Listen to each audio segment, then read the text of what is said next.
para entender justamente parte de la historia naval. Quisiera comenzar con esta cita que fue sacada de la revista El Monitor, que menciona lo siguiente, ¿no?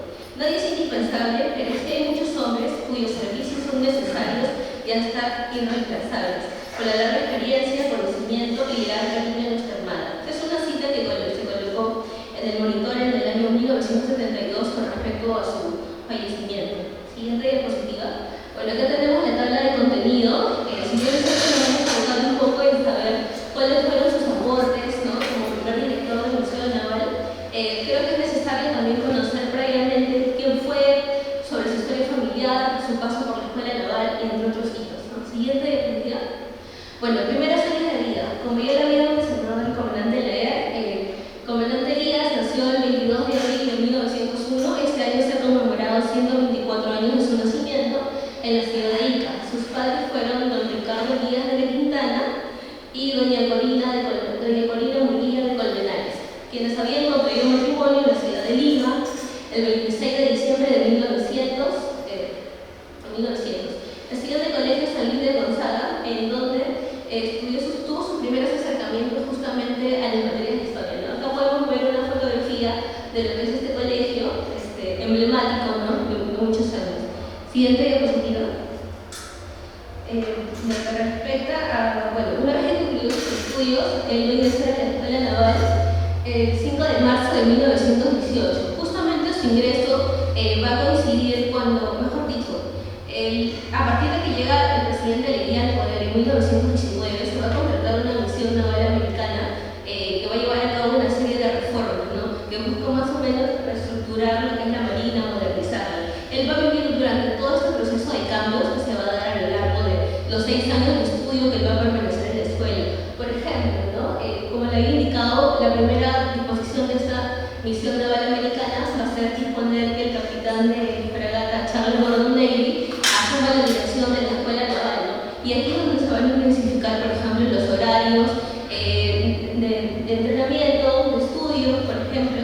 También se va, por ejemplo, se va a instalar los cruceros de verano por primera vez, y entre otros cambios, ¿no? Digamos que durante este periodo el cadete Elías va a ser testigo de los grandes cambios que van a haber a nivel de educación y las reformas dentro de la institución, ¿no? Aquí también va a destacar bastante por ser un apasionado por la materia de historia, ¿no? Tal como lo daría a conocer el ministro Barron en 1957, mientras leía justamente un discurso fúnebre en homenaje a Charles Gordon Navy, que había fallecido, ¿no? Mencionaba que el cadete Elías había tenido mucha inclinación hacia él. Y también cabe mencionar que durante sus años de estudio, en 1921, va a ser acreedor de la medalla plata del centenario de la independencia, justamente en el marco del centenario de la independencia del Perú. Siguiente diapositiva. Bueno, acá podemos ver, él se va a graduar el 29 de diciembre de 1924. Acá podemos ver una imagen que es un poco borrosa de la revista Mundial, justamente en la fecha de la clausura del año académico de la Escuela Naval. Elías Murguía va a ser el primer estudiante egresado cadete que le van a otorgar la espada de honor, ¿no? La primera vez que se entrega la espada de honor en toda la historia de la Marina es justamente en 1924, y el primero en acreditarlo, en recibirla es él, de las manos del mismo presidente Leguía. Bueno, también cabe mencionar que su periodo de promoción justamente fueron 6 años y estuvo compuesta su promoción por 3 oficiales, ¿no? Que fueron los cadetes Guillermo Tirado, Elías Mesías y justamente Elías Murguía. Siguiente diapositiva. Ya, bueno, aquí tenemos el punto 3, que son los primeros años de servicio, ¿no? Durante sus primeros años de servicio, él va a prestar servicios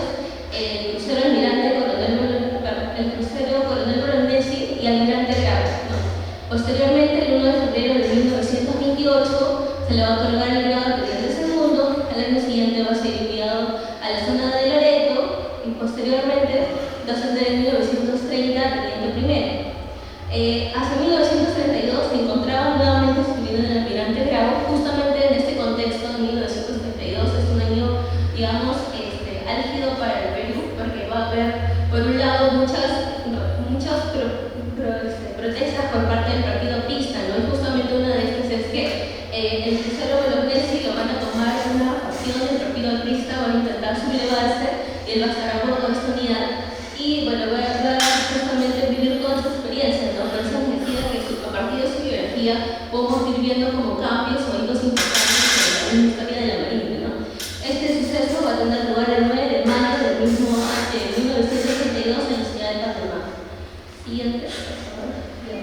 Bueno, y ese mismo año, 1932, pero el 1 de septiembre, en la ciudad de Leticia, en la Amazonía, en Loreto, un grupo de vecinos loretanos van a tomar lo que vendría a ser el poblado de Leticia, ¿no? Aduciendo de que Leticia era todavía parte de Perú y querían su reincorporación, pese a que ellos habían firmado el Tratado Salomón-Lozano en 1924. Es por eso que el gobierno de entonces va a trasladar las fuerzas hacia las fronteras, ¿no? Podemos ver, por ejemplo, esta imagen donde los ciudadanos de las fronteras ponen esto, ¿no? Viva Leticia peruana, cuando evidentemente en ese momento Leticia ya era una ciudad colombiana. Entonces va a haber ciertas tensiones y justamente el teniente Elías va a ser trasladado a esa zona de conflicto, ¿no? Aquí va a ser nombrado jefe de Leticia, siendo nombrado jefe militar en Leticia, y posteriormente va a tomar la posición de las artillerías de Puerto de Todos los Santos en Puerto Arturo, ¿no? Y también va a ser el encargado de establecer el puerto de Ramón Castilla a la margen derecha del río Yaraví. Va a tener, digamos, una participación activa durante todo este conflicto y bueno, repentinamente hacia el año 1933 va a fallecer el presidente Sánchez Cerros, que era básicamente uno de los primeros que había incentivado pues, ¿no? Seguir a cabo esta toma de la ciudad, ¿no? Este conflicto, pero lastimosamente fallecer, entra el nuevo gobierno, van a comprar a través de conversaciones diplomáticas y este incidente va a terminar con la ratificación del Tratado Salomón-Lozano. Y es por eso que básicamente la guerra no va a prosperar. Siguiente. Ahora, tras terminar todo su proceso allá en Loreto, la parte de Leticia va a retornar nuevamente a Lima, y bueno, va a tener un nuevo ascenso el 1 de febrero de 1934, en que va a ser ascendido capitán de corbeta. Y en los años sucesivos va a prestar servicios en el PRD, en la base naval de San Lorenzo y luego en el servicio geográfico del ejército. Bueno, no sé si se lo van a ver bien, pero esta es una hoja de servicios que la hemos consultado en el Archivo Histórico de Marina, donde por cierto hay bastantes legajos si a alguna persona le interesa conocer más acerca de la historia, de la vida de esos marinos ilustres, podemos consultarlo ahí. Y bueno, posteriormente, hacia 1939, va a ser dado de baja de manera ilegajo. Bueno, no hemos encontrado más información que acredite cuál es el motivo exacto, pero lo que es cierto que 2 años después de ser reincorporado al servicio, lo que nos puede entender que hubo pues una especie de un precedente durante todos los años previos de servicio, ¿no? Para ser reincorporado, siendo designado en esta vez como capitán del puerto de Salaverry. Siguiente. Ahora, un punto importante, creo que en la biografía de Elías es su paso como subdirector de la Escuela Técnica de Armas, hoy en día el CITEM. ¿Por qué es un paso importante? Porque él va, por ejemplo, en un libro que posteriormente va a publicar en 1970, en uno de sus prólogos, va a considerar y va a indicar de que justamente uno de los principales problemas que tenían los estudiantes, tanto de lo que es ahora el CITEM o la Escuela Naval, es que no existía justamente un libro donde especificara básicamente la historia de la Marina de una manera cronológica. Básicamente lo que dice es lo siguiente, ¿no? Que cuando básicamente los estudiantes querían aprender cosas sobre historia, tenían que conformarse con algunos manuales que existían o apelar básicamente a lo que los profesores le podían brindar en las aulas, pero no existía como tal un libro, una fuente en la que pudieran especificar o de manera cronológica, de manera ordenada, contar de una manera general, panorámica, la historia de la Marina, ¿no? Y es por eso quizás este tipo de falencias que va a ir viendo de repente desde su posición como subdirector en el CITEM y más adelante, es que va a hacer que unas décadas más tarde, cuando se pase a retiro, comience a publicar una serie de libros, ¿no? Sobre la historia naval, que más adelante lo vamos a ver. Siguiente. Ahora, sus primeros años como director de la Escuela Naval. En 1959, el comandante Elías va a pasar, el 20 de abril en 1959, sí, va a pasar a retiro por mandato de ley. Entonces, a partir de que pasa a retiro, él va a comenzar a prestar nuevamente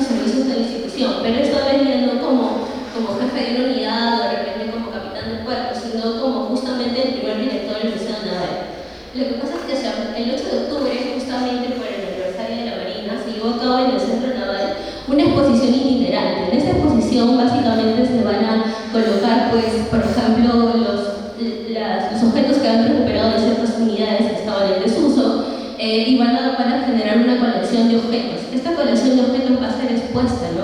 Entonces, al ver la gran acogida que van a tener esos objetos y cómo van a partir de ellos entenderse ciertas partes de la historia de las unidades, de la marina, cuadros, óleos, es que se le va a dar una tarea a un comité que se va a formar en el Centro Naval.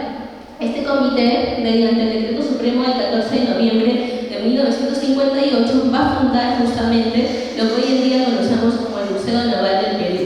Para ese entonces el museo no tenía nombre, solamente se sabía por este reglamento que iba a funcionar en los territorios aledaños del Centro Naval de Seca y al costado, y que básicamente tenían que buscar un hombre que por sus capacidades intelectuales y de organización pueda llevar a cabo esta colección de piezas que habían sido expuestas previamente en el museo, ahora forman parte de un gran museo, ¿no?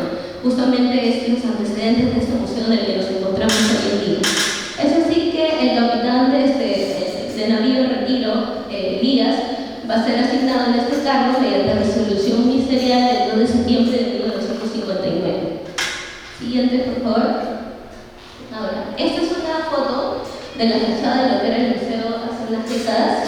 Y podemos ver que una de las primeras tareas que va a asumir el comandante Elías al ser nombrado director es formar el primer reglamento del Museo Naval, que es para el año, tiene fecha 15 de octubre de 1959. Es bastante curioso este reglamento porque básicamente lo que nos dicen es que la misión, ¿no? Aquí está, dice, el Museo Naval del Perú tiene como misión reunir, clasificar y conservar las reliquias, prendas, artículos y documentos de valor histórico relacionados estrictamente con la Marina de Guerra a fin de investigar, cultivar, promover y divulgar el estudio de la historia naval del Perú.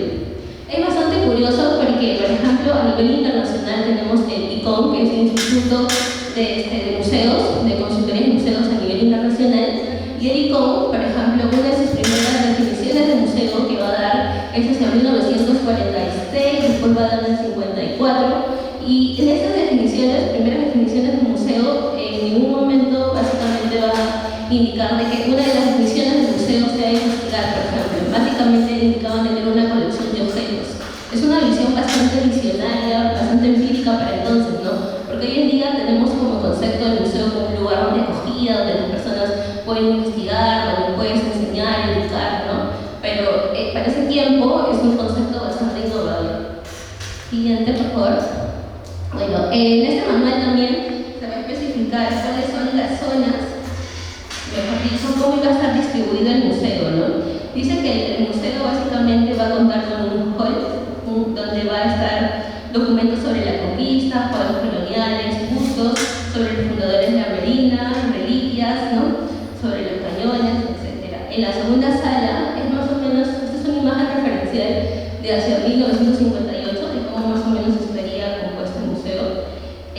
La primera sala, que lo describe, sería el mascarón de proa, estarían embarcaciones navales. En la segunda sala estarían objetos náuticos, grabados, ¿no? Fotografías. En la tercera sala vendrían a ver retratos de personajes importantes de la Marina, cerámicas prehispánicas y una sección dedicada a planos sobre Lima y Callao. Además, indica de que en este lugar, y vuelvo a recalcar la importancia del comandante Elías como visionario de investigación, que en este lugar también se iba a colocar lo que es el archivo. Es un precedente también de nuestro actual archivo histórico, de nuestra biblioteca central, donde contemplamos más de 7.000 ejemplares sobre historia naval, ¿no? Que todos está abierto al público para que puedan visitarlo y encontrar fuentes, documentos, bibliografía de primera mano, ¿no? Y en la cuarta sala van a encontrarse grabados de armadas extranjeras con galerías de los ministros. Entonces, este es más o menos, como le indico, es una imagen referencial que está tomada de la revista de la revista Abando, donde más o menos se va explicando de cómo se pensaba en ese momento proyectar el museo, ¿no? Siguiente diapositiva. Paralelamente a esto, a armar, un plan de colecciones, de cómo iba a armar el museo, de las piezas, estaba también recibiendo donaciones. Hizo contrato con para que lleve a cabo pinturas de óleo sobre combates, ¿no?, importantes, sobre la historia, por ejemplo, el combate de Artao, ¿no?, que son importantes. Y también, en paralelo, por ejemplo, iba recibiendo adquisiciones de familias, ¿no?, de marinos, ¿no? Como hoy en día, si vamos por el museo, vemos, por ejemplo, el uniforme, por ejemplo, en la vitrina de ahí podemos encontrar, por ejemplo, en la vitrina, el uniforme del comandante Díaz con su espada, ¿no? Entonces, esas son donaciones que han llegado al museo a través de la familia. Igual, si vamos avanzando por el resto del museo, vamos a encontrar de repente pertenencia del comandante Grau, de repente del comandante Elías Aguirre. Entonces, vamos viendo varias piezas y es justamente en base a estas colecciones se han hecho en base a donaciones de la familia, ¿no? Es así como, por ejemplo, van a recibir donaciones del embajador Pedro Gartese, que le va a entregar pertenencias de su familiar, que fue el contraalmirante Ernesto Caballero y Lastre, ¿no? Entonces vamos a ir viendo que así se van formando las colecciones del museo, ¿no? Asimismo, vamos a ver que también va a recibir donaciones de instituciones extranjeras, ¿no? Por ejemplo, la República, la Marina, la Armada Argentina le va a entregar aquí podemos ver, le va a entregar un cuadro de Almirante Sarmiento. El Almirante Sarmiento, después de la guerra con Chile, va a ser una unidad donde, después de la guerra con Chile, el Perú va a entrar en un periodo de reconstrucción nacional. Entonces, digamos, no tenía la mejor, por decirlo así, estaba en un periodo de consolidación. Entonces, cada vez que terminaba un grupo de oficiales, mandaban a los más destacados, por ejemplo, el comandante Clavero, que fue el que murió en el combate de la Pedrera. Él es uno de los que va a ir, después de terminar sus estudios, a Argentina y va a hacer sus trabajos, sus cursos de verano justamente en el área. Entonces, esta es una unidad que va a ser bastante, digamos, recordada, ¿no?, por los marinos antiguos, porque van a justamente ahí llevar sus cursos de verano, van a terminar de complementar su formación. Y es por eso que ellos les van a hacer entrega de este cuadro, donde básicamente les van a hacer una remembranza, ¿no?, sobre este periodo de formación. Siguiente. Bueno, aquí podemos ver imágenes de cómo más o menos era el museo en ese entonces. Los cuadros justamente que indicábamos, ¿no?, las galerías de oficiales, los bustos, las mesas, ¿no? Y bueno, el museo va a ser en sí abierto al público el 8 de julio de 1962, pero previamente va a recibir algunas visitas protocolares importantes que irán llegando a la ciudad, y también van a recibir visitas importantes, ¿no? Por ejemplo, aquí encontramos una imagen donde está el comandante Díaz, que está parado hacia el lado izquierdo, perdón, y aquí también vamos a encontrar, por ejemplo, al jefe de la Junta Militar, Carlos Pérez Godoy, ¿no?, que en ese momento, pues, su cargo era más o menos como decir hoy en día presidente de la República, es una Junta Militar, y que está visitando justamente las instalaciones del museo, ¿no? Entonces, el museo, para eso entonces, ha sido, pues, un museo, bueno, hasta ahora es un museo importante porque va a recatar la historia de la institución. Creo que ha sido uno de los museos más pioneros que hemos tenido, si hablamos a nivel de, digamos, de instituciones militares, por su museografía, por su innovación, por las visitas que ha recibido. Siguiente. Y bueno, como les había indicado, un plus para el comandante Elías, en forma paralela, como les dije, cuando estuvo como subdirector en el CITEL, indicó que había una falencia de libros justamente para una educación adecuada en los cadetes navales donde pudieran aprender justamente más temas de historia, y es por eso que a partir de su retiro va a comenzar a publicar una serie de investigaciones sobre historia naval, ¿no? Quizás los libros más reconocidos por ser fuentes de él es el primero, Fuentes para el Estudio de la Historia Naval, que son 2 tomos, donde vamos a encontrar documentos de primera mano, como por ejemplo, en ese tomo vamos a encontrar la hoja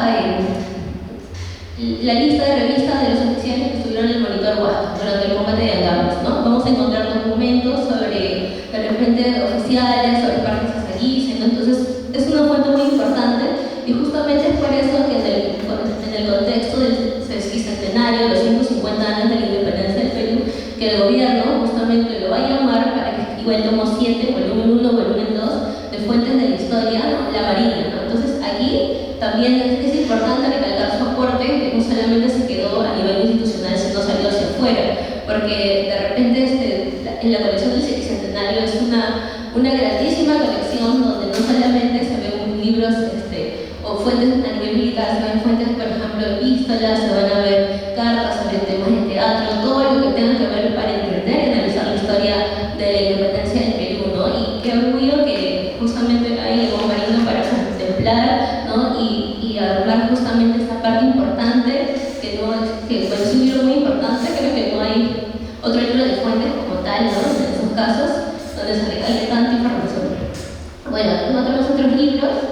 que es, por ejemplo, la historia naval del Perú, justamente en este prólogo donde le indicaba que habla de la importancia de tener una sola fuente, una sola libro para la enseñanza de los cadetes. También tenemos marinos peruanos en Arica, siguiente.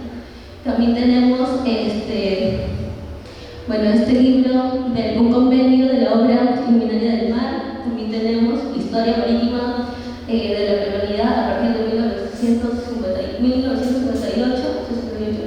Después comentarios biográficos sobre el almirante Guise, el tratado Vivanco Pareja, de análisis, y también el hecho de Federal Alianza, ¿no? Todos estos libros abarcan diversos periodos de la historia del Perú, por ejemplo, guerra con Chile, independencia, ¿no? Y son importantes, ¿no?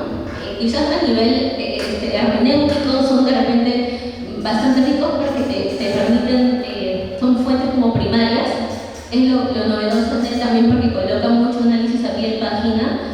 Básicamente para ese periodo se estilaba mucho a nivel de redacción como una transcripción de documentos, ¿no? Era más algo como, no era un análisis tanto hacia la fuente, ¿no? Pero él sí lo hace. A pie de página coloca comentarios, críticas sobre lo que le parece, ¿no? Hace una interpretación hermenéutica de la fuente y eso es bastante también innovador para él y para su periodo y para saber también que fue una persona empírica en lo que respecta al campo de la historia, ¿no? Quiere decir da valor bastante de su pasión y su visión como una persona muy consciente. Bueno, acá tenemos algunos homenajes o reconocimientos que va a tener a lo largo de su carrera.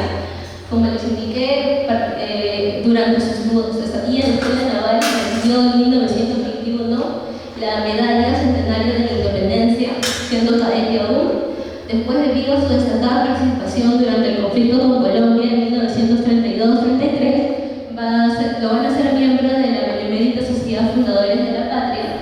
También va a ostentar la medalla, ¿no? El reconocimiento de conmemorador de la Orden Cruz Blanca del Mérito Naval. También va a ser gran oficial de la Orden Militar de Ayacucho, ambas en 1958. También va a recibir algunos homenajes, como por ejemplo el que le entregan acá en la Municipalidad de Callao, reconocimiento del Consejo Nacional del Callao, donde lo van a recalcar su gran trayectoria académica y aportes en la historia. Y también, por ejemplo, una nota curiosa que hemos encontrado en el monitor es un reportaje a sus bodas de oro, por haber cumplido 50 años de servicio. Es bastante peculiar porque en la misma nota dicen, ¿no? Los oficiales o de las personas que pertenecen a alguna menor, llevan como máximo una cantidad de años, pero él ha dejado de servir y después, cuando ha pasado, como dicen ustedes, a la vida civil, ha seguido prestando servicios a la Armada, y por eso le colocan ahí homenajes a sus 50 años de servicio a la institución, porque es como que de manera continua siguió prestando servicios a la institución, ¿no? Ya no de repente con un uniforme, pero sí desde una tarea intelectual, ¿no? Brindando toda la organización del museo y todos los soportes académicos en libros. Siguiente. Bueno, y aquí ya como para ir cerrando, un nombre para la posteridad.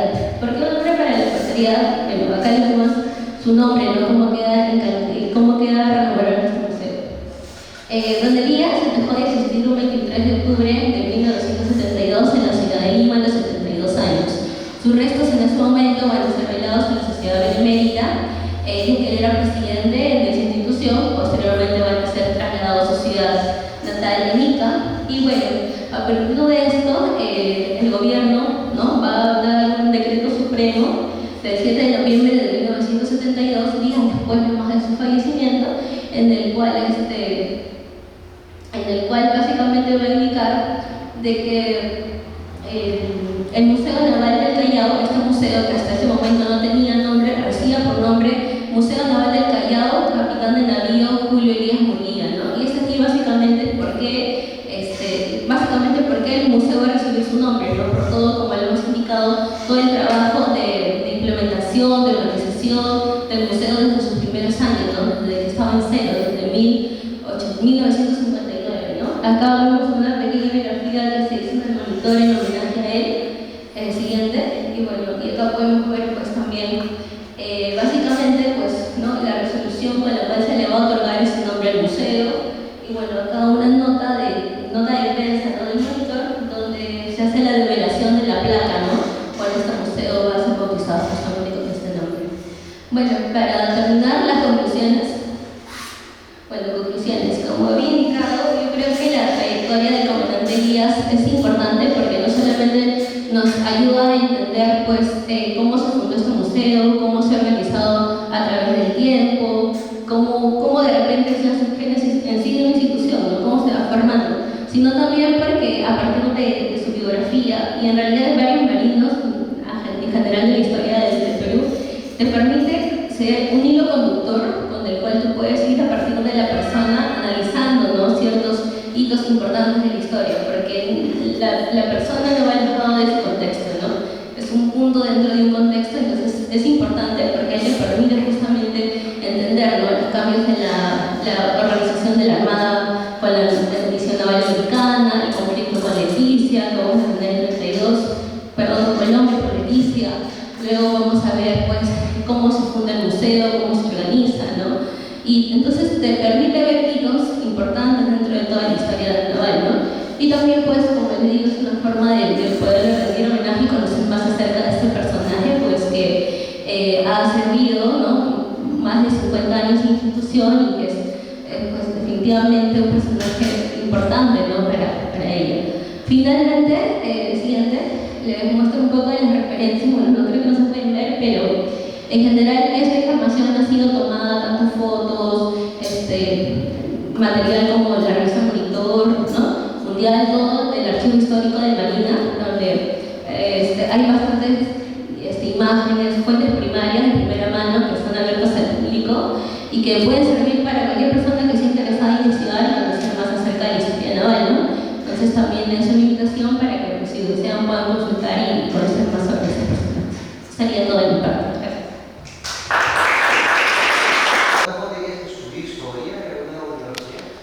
Bueno, buscando información no he llegado a encontrar que haya sido historia, ¿no? Y es bastante, justamente por eso lo decía al momento de sus obras, hacer un repaso de sus obras, es interesante porque, bueno, hasta la década quizás del 60, ¿no?, un poco más, digamos, la historia se caracterizó por ser una materia muy distópica, en el sentido de que tratamos de no tocar hechos, digamos, feos, ¿no?, perder una guerra, cosas así, porque lo que están buscando es unificar esta idea de nación, de unidad, ¿no?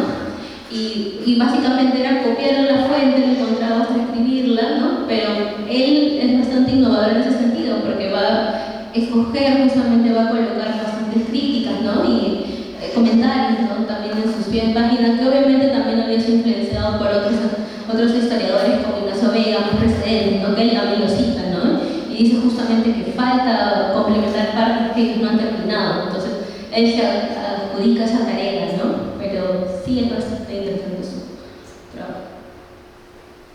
Una pregunta, ¿cierto? Como sabes, de la hora. El comandante Elías, dentro de las muchas obras que han visto por la Marina, ¿habrá creado algún grupo? Porque entiendo que los historiadores navales a lo largo de la historia han sido un gran patrimonio y han sido un gran grupo humano que ha heredado una obra de decisiones. Quería saber si el comandante Elías, durante sus años de vida, formó un cierto equipo o grupo de historiadores navales que siguieron los pasos que él tuvo a bien iniciar. Esa pregunta es bastante interesante. Justo me había olvidado de mencionar eso un poco en la exposición de los libros. Él, junto con el contraalmirante Salomón de la Jara, que es el fundador del Instituto Histórico Marítimo, van a impulsar la comisión para escribir la historia naval del Perú, ¿no? Cuando se entrega el primer tomo, que es justamente en el 72, no me estoy confundiendo, él ya había fallecido, pero justamente llaman a familiares del comandante Elías y en esas semblanzas mencionan, ¿no?, de cómo él había sido, pues, un impulsor justamente de que las personas escribieran acerca de la historia naval. Que ellos sepan, así como tal, formar un grupo de repente, ¿no?, de delegados, ¿no?, dentro de los mismos oficiales que sigan siguiendo este hilo conductor. De repente, así como tal, un equipo, no, pero sí tuvo esa intención de que se siguiera escribiendo y difundiendo sobre la historia naval. Justamente por eso que va a impulsar este comité, ¿no?, junto al contraalmirante Salomón de la Jara. Y bueno, creo hoy en día que existen dentro de la Marina, historiadores navales, como el comandante Laguerre, ¿no? Y bueno, el comandante Rodríguez, que es director actualmente del museo y que sigue en esta línea, ¿no? De seguir investigando sobre temas navales que justamente quieren ir más allá también de Grau, porque la figura de Grau es muy importante, pero creo que también hay otros temas como el comandante Elías, o de repente explorar, por en mi caso, temas sobre sanidad naval, ¿no? Entonces, que te puedan permitir ampliar más este panorama de la historia naval, que es muy rica, es muy interesante y tiene bastantes hitos que podemos servir, que puede servir incluso de ejemplo, ¿no? Porque la historia, creo, la importancia de la historia, más allá de recordar un hecho, es que te permite entender el presente a partir del pasado, o sea, tomar ejemplos del pasado para comprender cómo actuar, ¿no? Y si sumamos que tenemos esta responsabilidad vestida en el uniforme, es mayor. Como dato, intentando complementar lo que se había muy bien comentado, donde estamos nosotros era el antiguo Centro Naval. El Centro Naval, el club de oficiales creado en 1900, acá fue funcionado todo esto. Luego se pasó donde está ahora y esta sede histórica. Pero antes de este Centro Naval, esto era la Comandancia General de la Marina. Desde épocas militares, con otros nombres. Y es por eso que sabemos con certeza que Miguel Grau, cuando fue comandante general de la Marina, estuvo acá. ¿Y saben por qué sabemos con certeza? Porque en su memoria Grau dijo: hay un edificio muy grande que no me deja ver en el puerto el ingreso y salida de los barcos. Ese edificio grande que Grau se quejaba era la antigua estación de ferrocarril inglés, que quedaba justo al frente donde está la capitanía y el estacionamiento. ¿Cómo sabemos? Porque hay fotos antiguas que nos muestran ese lugar. Es un lugar místico, espiritual. No, a veces hay que trascender más de lo tangible, ¿no? Y nuestra carrera es eso. Nosotros defendemos la patria, defendemos nuestras fronteras, tenemos 6 roles internos que nos permiten justamente hacer las cosas porque conocemos y queremos lo que defendemos. Sally, eres muy amable, gracias por tu conferencia, te voy a invitar a que puedas esto, ponerle un artículo para publicarlo en la revista Marina. Creo que es valioso que eso no se pierda. Y para los que no han podido venir el día de hoy, está siendo filmada esta charla y va a ser colgada en las redes sociales de los museos y del archivo histórico. Damas y caballeros, son muy amables, pueden ir en paz. Muchas gracias.